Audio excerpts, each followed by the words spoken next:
Hi అండి, అందరికీ నమస్కారం, శుభోదయం. ఈరోజు పొద్దున్న ఆవు వీడియో పెడతాను ఏంటనుకుంటున్నారా? ఈ ఆవు ఒంగోలు ఆవు అండి. మా పొలం దగ్గర ఒకరి దగ్గర ఉంది ఒంగోలు ఆవు. ఇది 3 ఈతలు ఏనిందండి. 3 ఈతలు పేదోళ్ళనే పెట్టిందండి. 4 ఈత మాత్రం ఇలాగా 2 కపిల దూడలు ఈనిందండి. 2 కపిల దూడలు ఏంటంటే 2 ఒకసారి వస్తాయంటే అలా కాదండి. ఫస్ట్ అయితే వైట్ దూడ వచ్చింది, అది తెల్లగా ఉందండి, అది గెత్త వచ్చిందండి. రెండోసారి అయితే పేయి దూడ వచ్చిందండి, ఇంకా బ్రౌన్ కలర్లో ఉంది కదా అది. ఇలా పుట్టడం చాలా రేర్ అండి, చాలా రేర్ కండిషన్లో పుడుతుంది. ఎలా పుట్టిందో కూడా నేను చెప్తాను.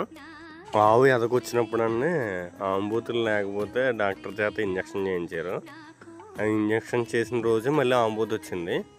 సో ఆంబూత్ క్రాసింగ్ చేయడం వల్ల అప్పుడు ఆ ఇంజక్షను ఈ ఆంబోత్ క్రాసింగ్ పనిచేసండి ఇలా 2 కపిల దూడలు పుడతాయండి. అలాగా ఇది రేర్ అండి, చెప్పలేము. ఒక్కొక్కసారి పుట్టవు, ఒక్కొక్కసారి పుడతాయి, చెప్పలేము.